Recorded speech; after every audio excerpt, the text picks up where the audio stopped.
हर गुजरते दिन के साथ चुनाव नजदीक आता जा रहा है, तो वहीं चुनावी बिगुल बजते ही सियासी पार्टियां अपनी अपनी रोटियां सेकने में लगी हैं। तो नेता चुनावी मैदान में लुभावने वादों के साथ जनता की नब्ज टटोलने में लगे हुए हैं, तो वहीं चुनाव को लेकर बड़े बड़े वादे भी किए जा रहे हैं। विकास की गंगा बहाने की बातें हो रही हैं, तो वहीं जनता नेताओं और सियासी पार्टियों के हवाई किलों में हकीकत की धरा तलाश रही है। नमस्कार, हमारी खास पेशकश किस्सा कुर्सी का में आपका स्वागत है। मैं हूं पयोधी शर्मा। इस प्रोग्राम के जरिए हम दिखाते हैं विधानसभा की असल तस्वीर, खोलते हैं हर दावों की पोल। क्या कहते हैं नेताजी और क्या है जनता के बोल। तो तैयार हो जाइए अपने क्षेत्र का हाल जानने के लिए।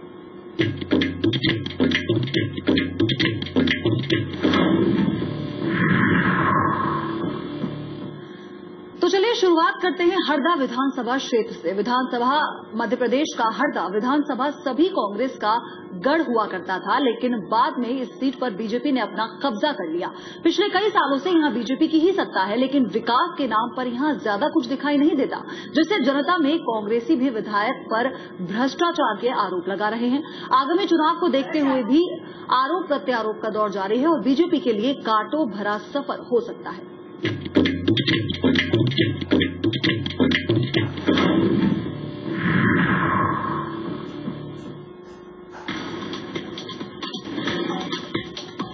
मध्य प्रदेश की हरदा विधानसभा सीट पर आजादी के बाद कांग्रेस का कब्जा था, लेकिन 1991 में यहां पहली बार बीजेपी ने अपना कमल खिलाया।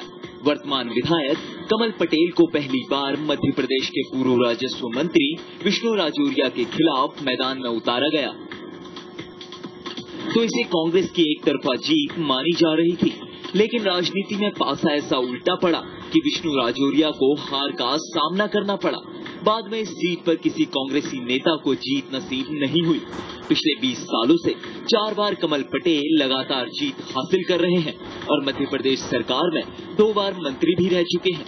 कांग्रेस की अगर यहाँ हार होती है तो इसका सबसे बड़ा कारण आपसी गुटबाजी होती है।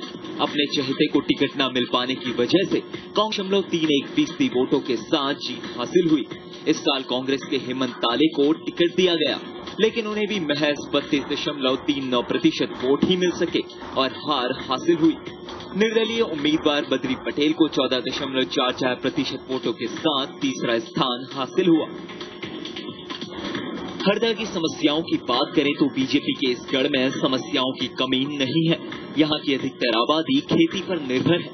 फसल बर्बादी को लेकर मुआवजे का मुद्दा जोर शोर से उठ सकता है।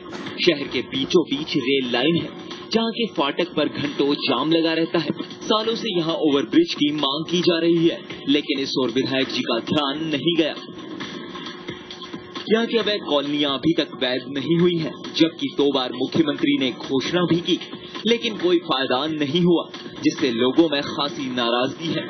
मुद्दा सड़कों का भी है। यहाँ की मुख्य सड़कें ही अव्यवस्था का शिकार हैं। तस्वीरों में आप साफ देख सकते हैं सड़कों की हालत। सड़कों के निर्माण में धांधली साफ दिखाई देती है। मुख्य सड़कों के साथ ही शहर के अंदर की सड़कों की भी हालत बदहाल है। गांव के लिए विधायक जी ने बड़े जोर शोर से कंक्रीट सड़कों का भूमि पूजन किया था, लेकिन वो महज भूमि पूजन तक ही सिमटा हुआ है।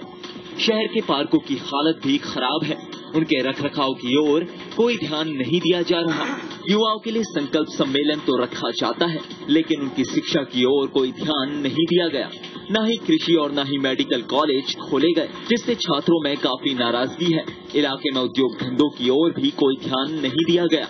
कुल मिलाकर विधायक को लेकर लोगों में खासी नाराजगी है। विपक्षी भी विधायक को लेकर खासे नाराज है और भ्रष्टाचार के कई आरोप लगा रहे हैं। खैर, चुनाव नजदीक है और लोगों के पास एक बार फिर से मौका है अपना नेता चुनने का। Salim Shah, India news, Harda.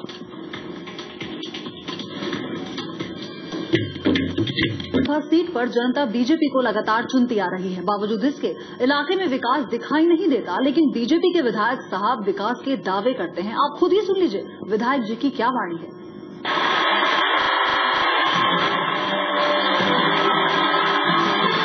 और विधायक रहे हैं, बीच में मंत्री भी रहे हैं। हरदा क्षेत्र में क्या विकास किया अभी तक? देखिए, 1993 में भारतीय जनता पार्टी ने मुझे पहली बार हरदा विधानसभा क्षेत्र का भारतीय जनता पार्टी का विधानसभा का प्रत्याशी, मतलब वो इतना ठीक तरीके